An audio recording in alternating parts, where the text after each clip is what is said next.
भगवत गीता में वर्णित कथा के अनुसार जब भी अर्जुन के मन में कोई दुविधा उत्पन्न होती थी तो वो श्री कृष्ण के पास पहुंच जाते थे। एक बार की बात है, अर्जुन श्री कृष्ण के पास जाकर कहते हैं कि वो किसी बात को लेकर परेशान हैं और इसका जवाब वो श्री कृष्ण से चाहते हैं। श्री कृष्ण ने पूछा, सवाल क्या है?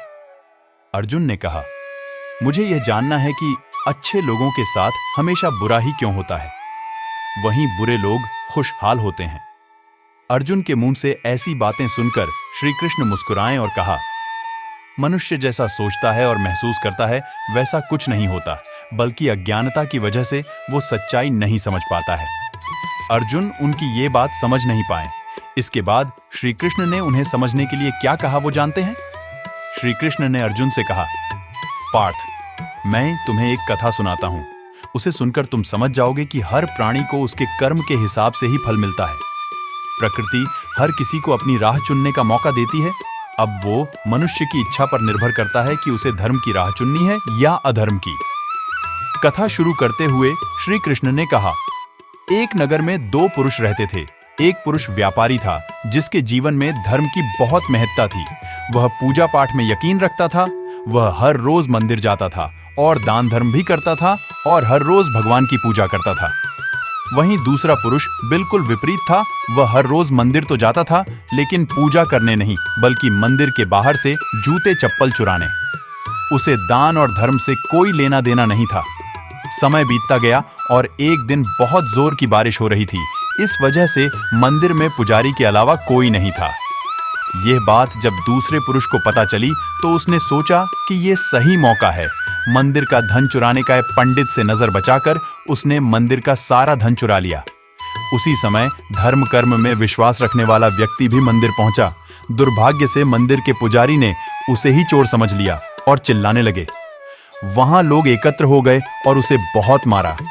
किसी तरह वो खुद को बचते बचाते वहां से निकला तो दुर्भाग्य ने उसका साथ वहां भी नहीं छोड़ा। मंदिर के बाहर वो एक गाड़ी से टकरा गया और घायल हो गया। फिर वो व्यापारी लंगड़ाते हुए घर जाने लगा तो रास्ते में उसकी मुलाकात उस पुरुष से हुई जिसने मंदिर से धन चुराया था। उसने कहा, आज तो मेरी किस्मत चमक गई, एक साथ इतना सारा धन मिल गया। ये सब देखकर उसे बहुत बुरा लगा और उसने अपने घर से भगवान की सारी तस्वीरें निकाल दी। कुछ सालों बाद दोनों पुरुषों की मृत्यु हो गई। मरने के बाद जब दोनों पुरुष यमराज के पास पहुंचे और भले पुरुष ने दूसरे व्यक्ति को देखा तो उसे बहुत गुस्सा आया। उसने क्रोधित होकर यमराज से पूछ ही लिया, मैं तो हमेशा अच्छे कर्म करता था, दान में विश्वास रखता था। उसके बदले जीवन भर मुझे अपमान और दर्द ही मिला और इस व्यक्ति ने हमेशा बुरे कर्म किए, फिर भी इसे नोटों से भरी पोटली। आखिर ऐसा भेदभाव क्यों? इस पर यमराज ने कहा, पुत्र, तुम गलत समझ रहे हो।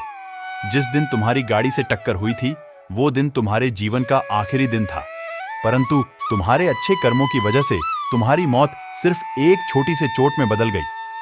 तुम इस दुष्ट व्यक्ति के बारे में जानना चाहते हो। दरअसल इसके भाग्य में राजयोग था, मगर इसके कुकर्मों और अधर्म की वजह से वो सिर्फ एक छोटी सी धन की पोटली में बदल गया। कथा सुनाने के बाद श्री कृष्ण अर्जुन से कहते हैं, क्या अब तुम्हें तुम्हारे सवाल का जवाब मिल गया?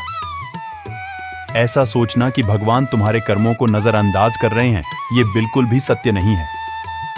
भगवान हमें कब क्या किस रूप में दे रहा है मनुष्य को समझ में नहीं आता है, मगर आप अच्छे कर्म करते रहें तो भगवान की कृपा हमेशा बनी रहती है। इसलिए अपने अच्छे कर्मों को बदलना नहीं चाहिए, क्योंकि उसका फल हमें इसी जीवन में मिलता है। इसलिए मनुष्य का फर्ज है कि वो हमेशा अच्छे कर्म करता रहे। आप लोग का धन्यवाद। आपसे निवेदन है कि सब्सक्राइब और लाइक जरूर करें, जिसमें आगे भी धर्म के बारे में आप लोगों को बताता रहूं। एक बार बोलिए जोर से, जय श्री राम।